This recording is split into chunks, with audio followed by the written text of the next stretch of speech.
So I'm looking at an article, and it's just one of many. And I mean, I think I've probably ran into like maybe more than 50 of these type of articles that have been very, very candid and very honest about what is going on in the world. And, we see it on the news, and a lot of time you notice people it doesn't really sink in until you end up in a situation where you're faced with a loved one or yourself even is involved in a situation of a mass shooting. And lately there's been a lot of those.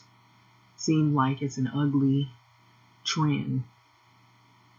And I believe this article is very good at pointing out why more of these shootings are happening back to back. And I recall when speaking to some family members that lived in South Carolina, it's different than living in the city, but you still are faced with racism. It's just in the city, it's you're treated differently, and maybe they don't say anything right out. Sometimes they do, and other times they have a different way of verbalizing or showing you that they have some type of bias or discriminatory practices that they're using in the workplace. Some people will say things outright if they're not at work. And a lot of times I feel like the racism in the city is dressed up to be something that, they will use different words, different code words, but it all means the same thing. But in the South, it's right in your face, and it is very evident that whatever has happened has not really left, and you can feel it. And those of us that know that feeling when you're not wanted around, and it's not because you were disruptive or you hurt somebody's feelings or you did anything personal. The only thing that you did was be black. And this is part of the lives of many people of color that have had to live this life, and they've dealt with situations such as these. And so it's very scary times that we're living in when you can't go to the grocery store, you can't go to the park, or you can't go to church, you can't go, to the mall anymore. And now you're worried about sending your kids to school. What could happen? If it isn't race related, it is maybe someone was influenced through social media. They have some type of mental problem. And I feel like a lot of that has been swept under the rug. A lot of times people don't want to face the fact that our healthcare system is not up to par. And anytime you got people wanting to go out of state to go get their dental work or their medical care done, that's when you know that we have a lot of things that, we're unaware that we're not really doing as well as we want to let off. The U.S. is supposed to be about freedom and freedom of speech and your constitutional rights. and but it has parameters and it has limits, and not surprisingly, it has limits on who can say what and what they do say and what opinions they voice, what type of activism they stand for, what is acceptable in the society we live in. And so this, out of the conversation, it says it's fueled by virtually unrestricted social media access that white nationalism's on the rise, and it's attracting violent young white males. And so that would explain partly what we've been seeing, where we've had, shootings that just seem to happen out of nowhere, where you have these horrible shooting events, massacres is what I would call them. If there was any better word or phrase to use for what has been going on more recently. And it's very scary because, you think you're safe, and then next minute you realize that you're not really as safe as you thought you were. Places that you thought were off limits. Even to the worst of the worst, they wouldn't dare come in and, hurt people that are shopping for groceries, or they're in, church, or their kids are in school. But these seem to be the places now that you have to start thinking, do you think it's today's your day? Or you wonder, what could happen to you in an event such as these, when there's a mass demonstration and then many people get attacked, and you could be attacked for your political beliefs, or for as simple as a thing as what we would take for granted is and not really think about it as being an issue, when it is to some folks just being a particular skin color. So, fueled by virtually unrestricted social media access, white nationalism is on the rise, and it is attracting the young white males. And so this is by Christopher A. Ray, and he's an American lawyer and the current director of the U.S. Federal Bureau of Investigation. So I find that this is very interesting, because anytime you have investigative bureau looking into this is a bigger problem that has gone unchecked for quite some time, and I believe it's been far overdue and too long that the U.S. has not really made enough effort to really watch the ones that need to be watched. And so that's why you have these shooting events and these massacres. And this right here, not so very long ago, this is a white nationalist, Dylan Roof, who appears in court. This was June 19, 2015. This was after his arrest after a mass shooting at a black church in South Carolina. And so white nationalists keep showing up in hearings of the U.S. House Committee investigating these situations. Okay, so this was January the 6th, 2021, an insurrection that took place. Okay, and so those of us have learned of that, and we saw that, it was all on television, and you could see was for all to see, and it was meant they meant for it to be televised. So evidence is mounting that white nationalist groups, they want to establish, I would say they want to establish their own government, maybe their own even rule over others, to where you don't have a chance. And so I'm panning up. So this article, if I can get to it.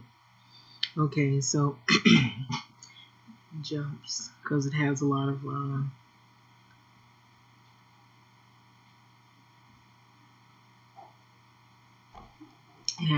ads.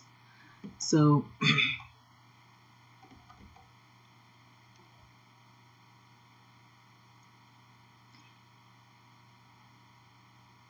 okay, so evidence is mounting that white nationalist groups who want to establish an all-white state. Now you hear that?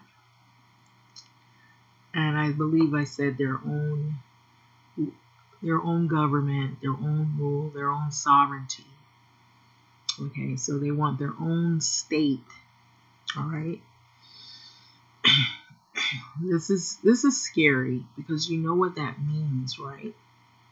If people want their own state, that means that you're going to have to do something horrible to get that.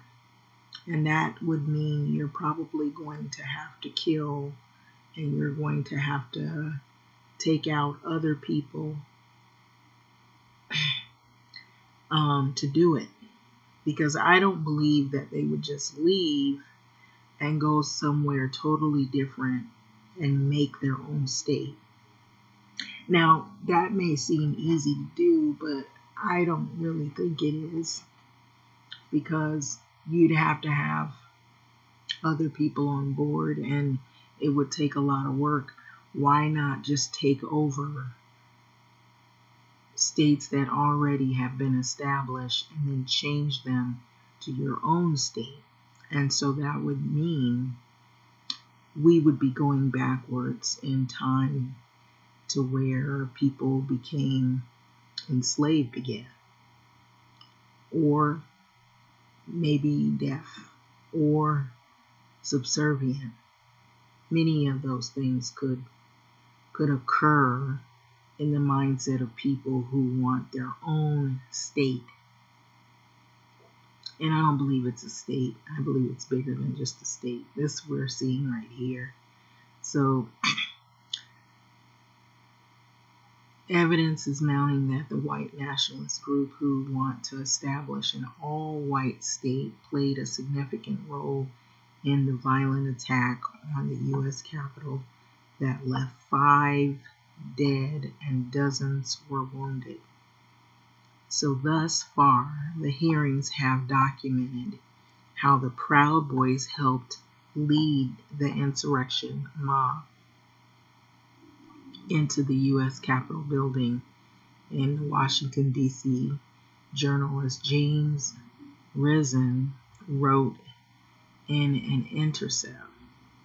So based on July the 12th, 2022 testimony from the former Oath Keeper member, the white nationalist group coordinated with 3 percenters.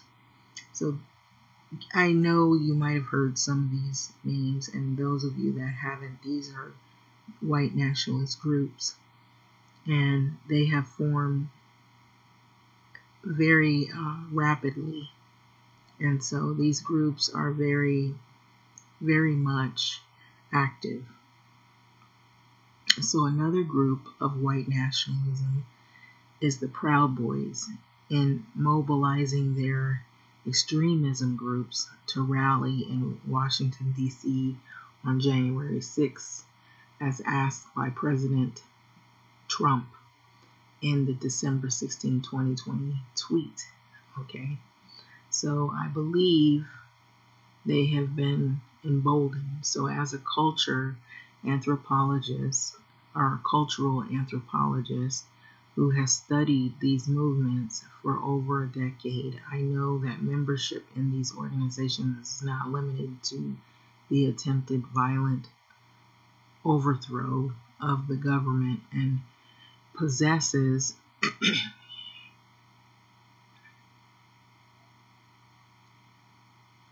it poses an ongoing threat as seen in the massacres that are carried out by young men radicalized by this movement. So in 2020, for instance, the Department of Homeland Security described domestic violent extremists as presenting the most persistent and lethal threat. And so if that's the case, then I believe very strongly that the U.S. has terrorists that are right here on American soil. But they have not been regulated enough, and it's gone unchecked, and that's why we have the mass shootings occur at random in places you wouldn't think that you'd have to worry about shootings, such as the ones we've just seen. So to people in the U.S. and the nation's government, they're the most persistent and lethal threat. So in March 2021, FBI Director Christopher Way testified to Congress that the number of arrests of white supremacists and other racially motivated extremists has almost tripled since he took office in 2017. So January 6th was not an isolated event. So Ray testified before the Senate Judiciary Committee. And so the problem of domestic terrorism, and that's what they call it, domestic terrorism, because it's right here on our own American soil. It has been metasizing across the country for a long time now, and it's not going away anytime soon. So it has grown a lot. And so the Southern Poverty Law Center, a nonprofit civil rights group, tracked 733 active hate groups across the U.S. This was in 2021. So based on the research,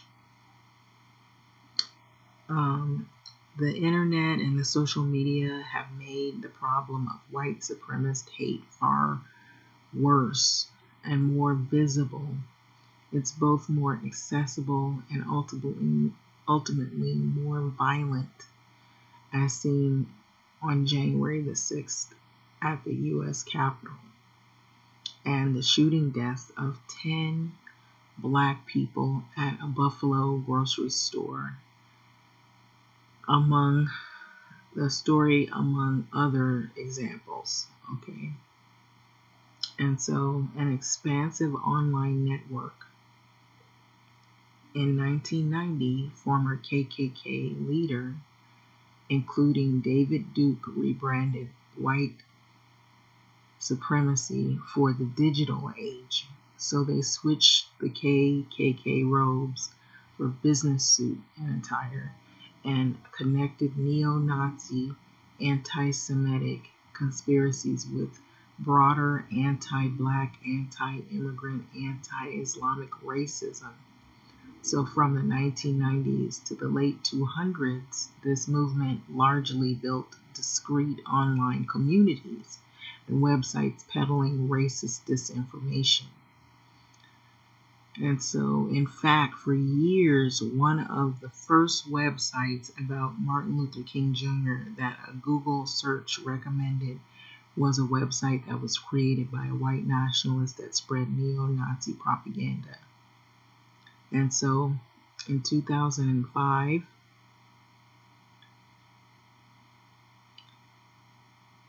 the white nationalist website, it's referred to as stormfront.org. It had, listen to this, 30,000 members, which might sound like a lot, but as social media expanded, with both Facebook, Twitter opening to anyone with an email address in 2006, its views got a lot more attention. By 2015. 250,000 people had subscribed to become members of Stormfront.org. That's how big it is. So between 2012 to 2016, white nationalists on Twitter saw a 600% increase in Twitter followers as well. So they have since worked to bring white nationalist supremacists into everyday politics. And so the Tech Transparency Project, a nonprofit tech industry watchdog group, found that in 2020, half of the white nationalist groups tracked by the Southern Poverty Law had a presence on Facebook as well. And so without clear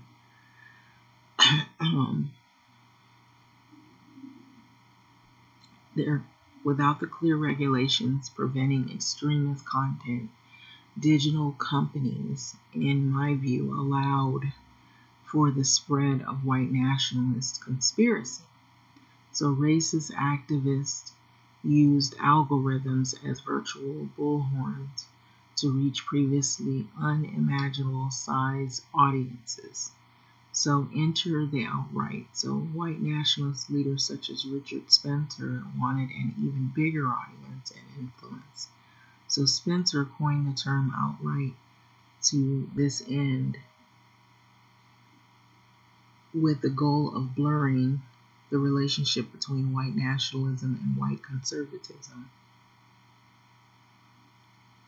So you see how they kind of mix in some of the political issues that we hear of, and how they mix in their beliefs from their groups.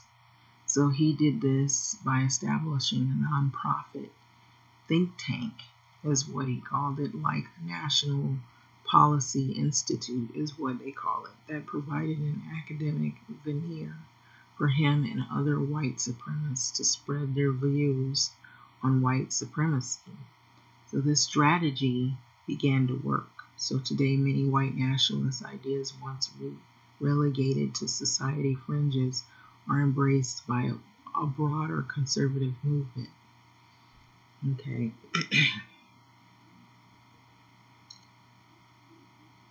And so this is why it's so dangerous, because you can reach a lot of people on social media. So I'm kind of bouncing back and forth.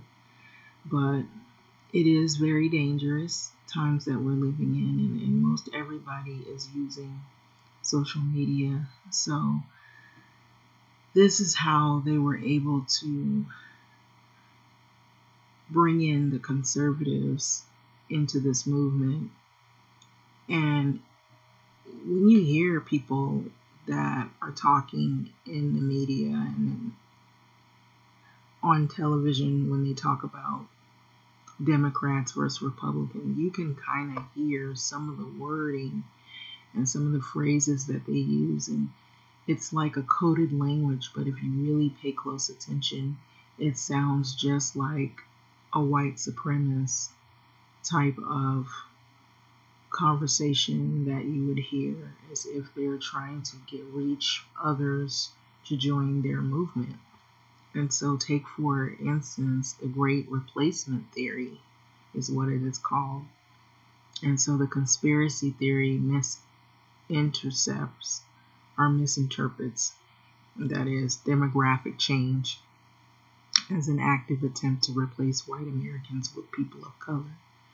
And so if you look at what's going on right now, I wouldn't be surprised, because I know I'm going to take this a step further.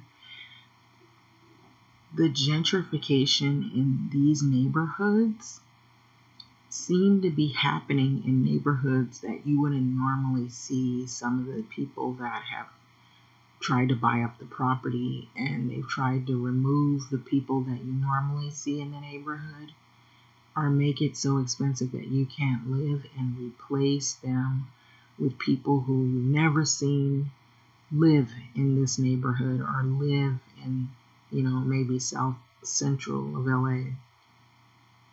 They live usually in the suburbs or they live further out, and all of a sudden you'll see them moving in, or you'll see them trying to buy property so that they can move in, and they'll make it so that you can't afford to live there.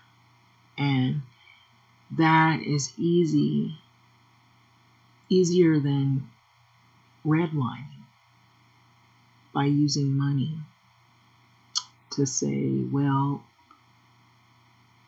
you can't afford to live here. And then notice the people that can afford it usually tend to be people that look almost like they do. And then, the only time that it's a problem is when people don't look like they do.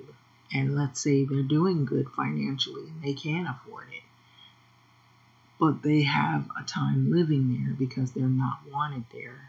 Even if you have the money, we don't want you here. And so you can feel that feeling that has happened to some people who have moved into the suburbs, and they're people of color, and they've moved in some places where they felt like, people are calling the police on them, saying that they broke into what is actually their house. And we've heard those stories as well. So this thing called the Great Replacement Theory is what is being misinterpreted. It's floating around on social media. And so the baseless idea observes that Black and Latino people are becoming larger percentages of the U.S. population. Now, this came when the Pew Research Center, when you look at the statistics and how it says that there's more by the year of, they'll say by the year of 2050 or by the year of 2030, there will be a larger population of people of color. And they'll say it'll be a larger population of Black people, a larger population of Latino people, a larger population of Asian people or Pacific Islander.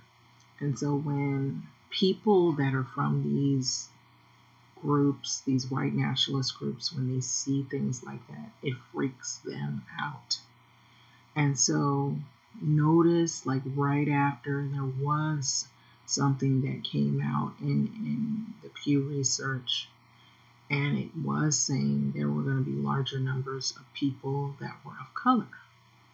And then it said the opposite of people who were not of color, so to speak, of people that are white, that it was going to be less. And so when you bring that type of research, even if it is the truth, it freaks people out. And so notice all these changes are going back to where it was like before the 60s, where they're bringing back where women don't have the right for abortion, where I believe that's more so that they can procreate. And in the minds of these people, they think if we stop the abortion law for women to have right to choice, then we can procreate and make more white people. We can impregnate more women, and create our race, build on our race. If we make more of these groups, these white nationalist groups, because of this replacement theory that's going on, this thing that's happening in our world, we can change it back around. And so if you hear the slogans, President Trump started it where he said, "Make America Great Again." Listen to that. Bring America back.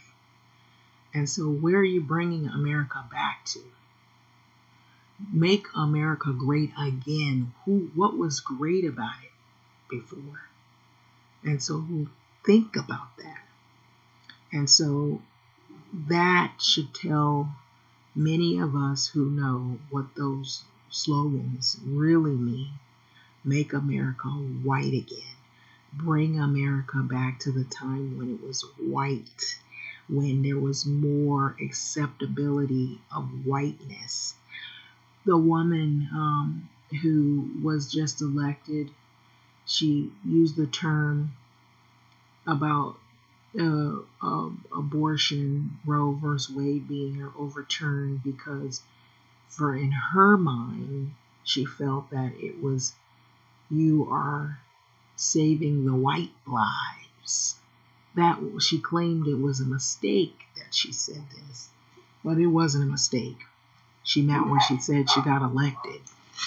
Shortly thereafter, she was elected when she stated the white lives. And so it says that this baseless idea observes that Black and Latino, Hispanic people are becoming larger percentages in the U.S. population, and it paints the data as the result of an allegedly active attempt by the unnamed multiculturalists to drive white Americans out of power in an increasingly diverse nation. So the recent poll showed that over 50% of Republicans now believe in this conspiracy theory. So that is why they use the slogan, Make America Great Again, Make America White Again, Make America what? Think about it. Bring America back to what? Back. When you hear back, that's in the past. What was in the past that you want to bring America back to? And so those things are important to think about when you hear those slogans. Now look at this still picture here. So this is a pro-Trump protesters, okay? Now, they have all these regulations and rules against protesting. But look at this here. And so now some of these people are being held accountable. And the one I'm hearing, I believe it or not, there was a Black protester, pro-Trump protester, and he got the longest sentence of most of them. So even with him trying to follow this conservative belief, he himself didn't realize, wait a minute, buddy, you're not white. He got the Black treatment. And so, believe it or not, you can look it up. There's a guy who was there. There's a few of them that were out there, and they were Black conservatives, and he was involved in this Capitol riot. And he got one of the longest sentences out of the rest of them. So in 2016, during Trump's president campaign, Vice magazine, the co-founder Gavin McInnes formed the Proud Boys to further the goals of the alt-right by protecting white identity with the use of violence if necessary, is what their whole thing is. And so I'm kind of panning up. So the Proud Boy members are affiliated with white nationalist ideas and leaders, but they deny any explicit racism. So instead, they describe themselves as Western chauvinists who believe in the supremacy of European culture, but also welcome members of any race who support this idea. So even if you are Black and you believe in the European culture and the chauvinism, you support that idea, you would be welcome in the group. Do you think that would be true?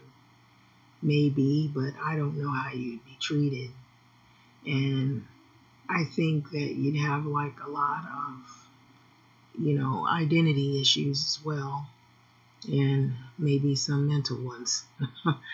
So it's crazy, but that's what they call themselves. So there's a lot of these groups that are out there. So along with that pro-gun militia, such as the Oath Keepers and the Three Percenters. The Proud Boys are an experiment in spreading white nationalist ideas to an online universe of potentially millions of social media users.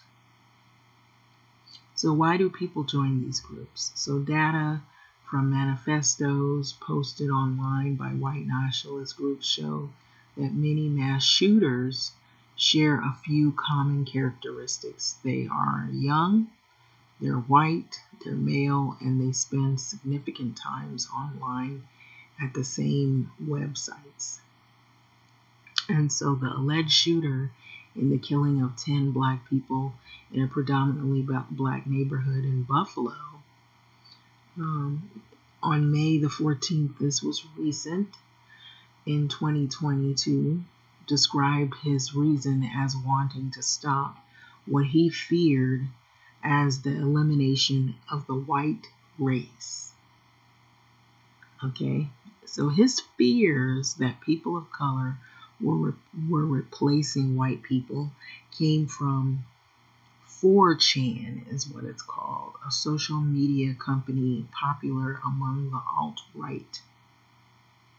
Okay, so in 2019, 9 African American church members were murdered in Charleston, South Carolina by a young white man who became radicalized through Google searches that led him to openly white supremacist content. So the massacres in Walmart in El Paso, Texas, 2 mosques in Christchurch, New Zealand, a synagogue in Poway, California, all took place after the shooters began spending time on what is called 8chan, an imageboard popular with white supremacists and the home of QAnon post. So for many of these individuals, the most important part of their radicalization was not about their home life or personality quirks, but instead about where they spent time online. So this is the focus of where a lot of this began. So a racially diverse democracy at stake here. So the reason men join groups like the Proud Boys, the Oath Keepers, Three Percenters, and all the other groups in between that are radicalized white nationalist groups, even some liberal groups, is less clear. Okay, so a former Proud Boy member offered one reason. They want to join a gang. Russell Schultz told CNN on November the 25th, 2020, so they can go fight Antifa, hurt people they don't like, feel justified in doing it. Antifa is a loose-knit group of usually nonviolent activists who oppose fascism. Okay? So other former extremist group members describe seeking camaraderie and friendship, but also finding racism and anti-Semitism. Okay, so this is a former Oath Keeper, Jason Van Tate Hove, testifies July the 12th, 2022, during the hearing of the House Select Committee to investigate the January 6th attack on the U.S. Capitol. And so, but more than any other issue, racial demographic changes are providing recruitment opportunities for white nationalists, many of whom believe that the year of 2045 white people will become the minority in the United States. And so this is where they probably have done some research on the Pew Research sites, or some of the sites having to do with demographics of people in states or in the world by the year of. And this is where I get this, where they probably have gotten it.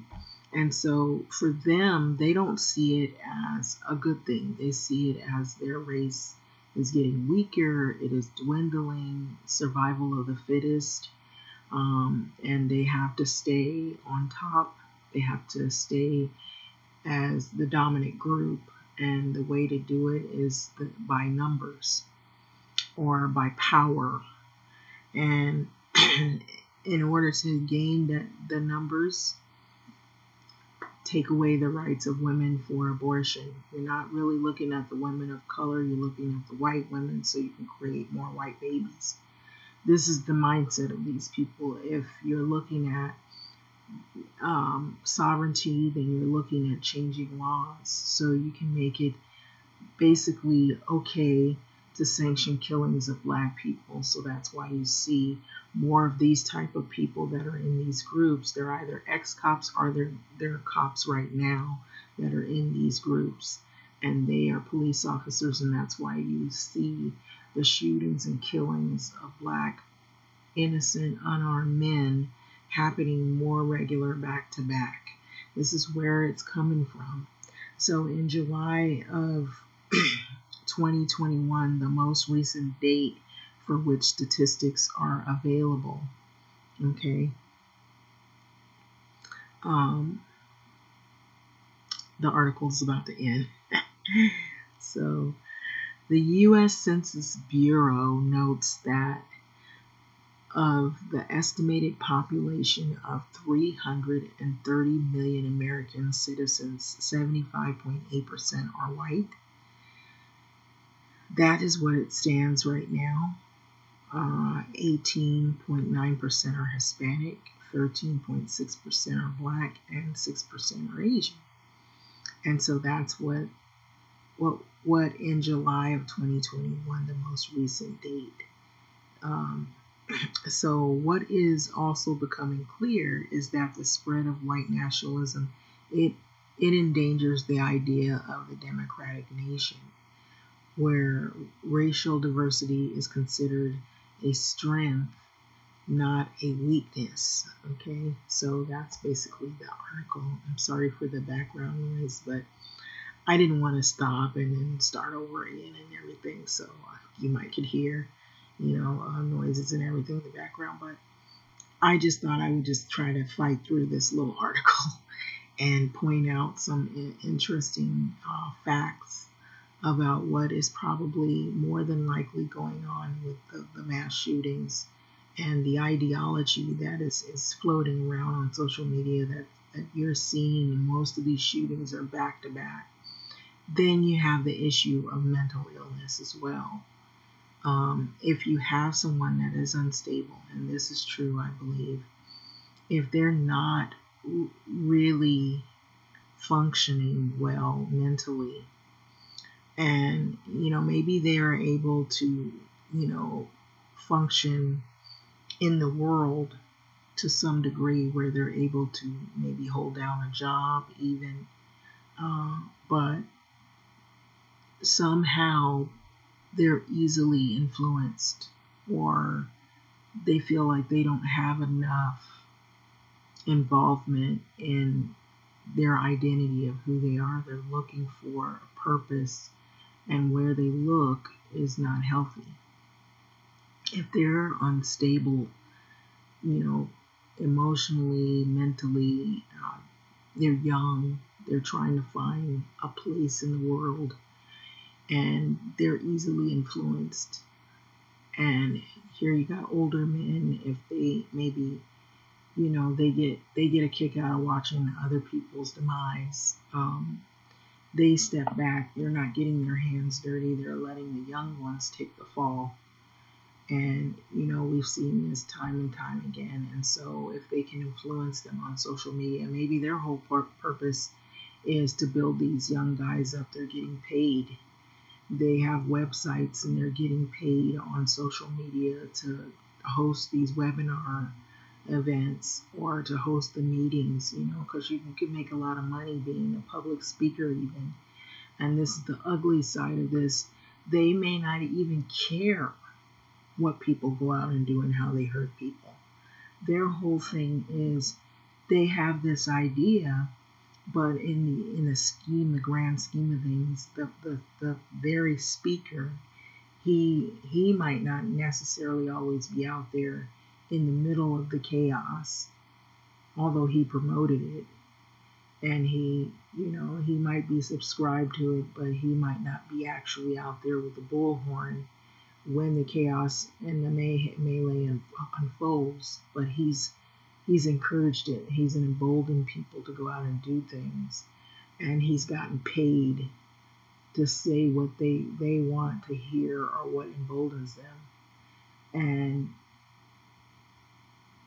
they go out and create havoc and destroy lives and kill people, innocent people, while he's somewhere laying low, and he's gotten their money, their donation money, or he's coached them what to do, and he'll step back and act as though he wasn't involved, or he wasn't nowhere near the scene of what had taken place, or he's involved, but he's not directly involved. He's indirectly involved. So he feels like he can't really, pin the blame on him necessarily. He wasn't there when it happened. So you got those types. Then you do have some who are actively there. They may not actually carry out the deeds. They're standing there waiting for the others to do it, because they're the minions, and he's the leader. He's the ringmaster, and they're the puppets, and they're going out there and doing what he's telling them to do, or they think is the right thing to do.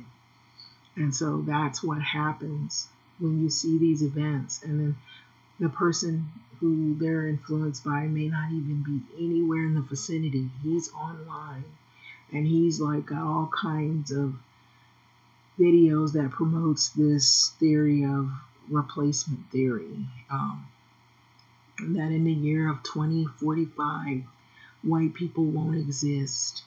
There's this huge growing of numbers of different races that aren't white, that aren't of our background, and they are threatening our race. And so we've got to change the laws, and we've got to get our police to police these people, and we've got to mobilize and create our militias outside of the outskirts of the mountains, and we've got to take over and build sovereignty in our own state. In other words, not even our own state, but take America back again. Bring America back. Make America great again. You get it? So this is where all this is coming from. I really do and truly believe that is why we have these shootings. That is why we have the shootings of unarmed black people. That is why we have shootings now in places that you wouldn't think you'd had to worry about getting killed. Now you have to watch your back. Are you standing there too long? How long has it been that you've been in the grocery store? You don't want to live your life in fear, but you have to also be aware that this can happen at any given moment, and you have to stay alert, because you don't know if you walk in the store if today is your last day. You don't know if you send your kid to school, if that's the last time you'll kiss that child goodbye and I'll see you later this evening. Will you? You don't know if you see your grandmother go to church or you go to church, if that's your last church service. And so these are the things that we're faced with here on our own American soil. And those of us of color, black people, don't know if you walk out or step out the door, if your child gets in their car and they go drive down the street, if they're not going to be pulled over by a group of cops who are part of these groups that have formed, and they're now marching in streets and neighborhoods around people that they feel are threatening their race. So this is the world we live in. And I feel like that has all to do with why gentrification, part of it is happening. It's not just greed alone. It has something to do with racism and classism, both intertwined. Because you don't make enough, because you don't have enough, or because you're from a certain background, you can't live here. They can't say that, but they can sure as hell do it by making things so expensive that you can't live here because you don't make 2.5 times the rent. That means you got to make the rent, plus you got to make 2 and 3 months more rent and have it already sitting in your bank account, and your job doesn't pay that. That's where this is coming from. It's coming from these groups and these beliefs, and it ain't just men. They're focusing on the men. There are women that believe this stuff too. White women that believe this. And so you've seen the woman, what was her name? I'm trying to think of her name.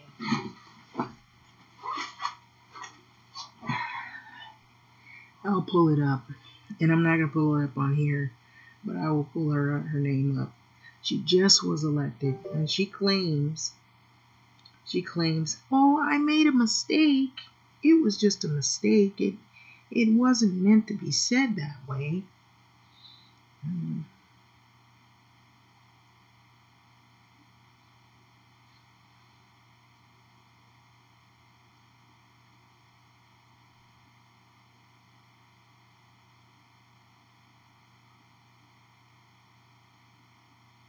Okay, hang on.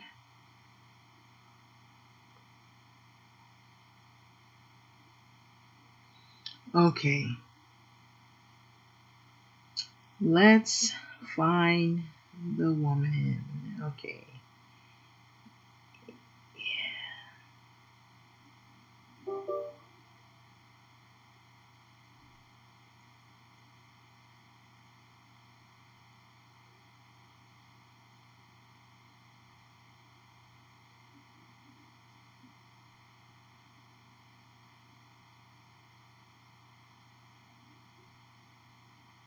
Okay, I'm still looking for it, guys.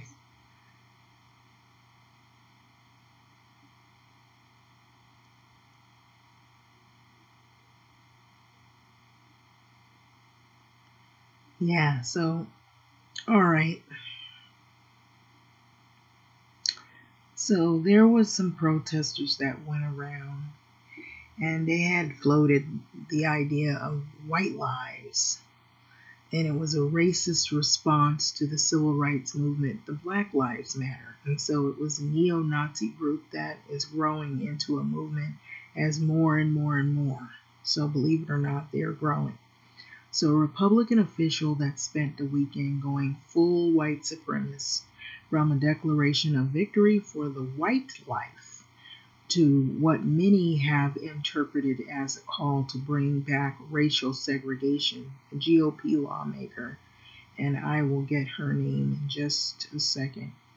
All right, so Republican officials spent the weekend going full white supremacist, from the declaration of the victory for the white life to what many have interpreted as a call to bring back racial segregation. The GOP lawmakers are saying the quiet part out loud.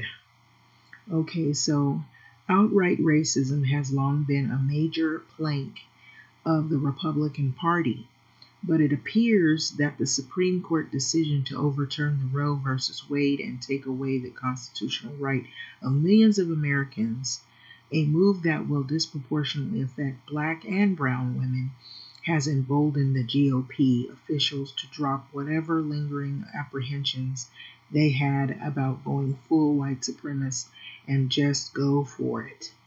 So at a Saturday rally held by Donald Trump himself, a guy who kicked off his first bid for the White House by calling Mexicans rapists and criminals, and whose entire brand is racism, Representative Mary Miller said into the microphone, President Trump, on behalf of the MAGA patriots in America, I want to thank you for the historic victory for white life in the Supreme Court yesterday. Then she clapped her hands as the audience had cheered. So Republican Congresswoman Mary Miller to Trump, I want to thank you for the historic victory for the white life in the Supreme Court yesterday. And that was what she said. And so make no mistake about it, guys. This has gone unchecked. It's gotten a lot far worse than what the media has led us to believe. So after the onslaught of the condemnation of Mary Miller, spokesman insisted that the Associated Press and the Congress of Illinois had misread her remarks. How can you misread that? There's no way that you can. Now they're so emboldened and so brazen that things that they say, they don't even backtrack and say, oh, I actually meant to say it this way. No, they say, oh, they just mistook the whole thing. They want you, from what you heard what they said, and you know that's what they said, to think that you have to scratch your head and think otherwise. Like you're the crazy one, they're not the crazy ones. And so now they want to play games with your mind now. We know what we heard, and we know what it meant. Make no mistake about it. So don't even scratch your head to try to figure out, well, maybe she meant it this. No, she didn't. She meant it like she said it the first time. And that's what got her elected, Mary Miller. So it has gotten really, really crazy. They're not doing enough to really pay close attention to what has gone on. And I feel like they just kind of, drag their feet on these issues. If I might add, I don't think they really believe these people until they actually carry out the acts. And how is that? It's racism. Because,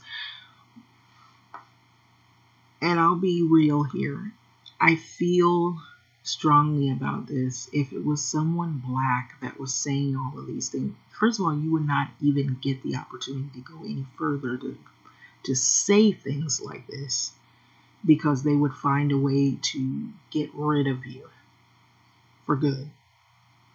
But for this group of people to be as bold and brazen as they have been, it's because they feel that they have this privilege to go ahead and say and do whatever the hell they want, and they know that they can easily get away with it.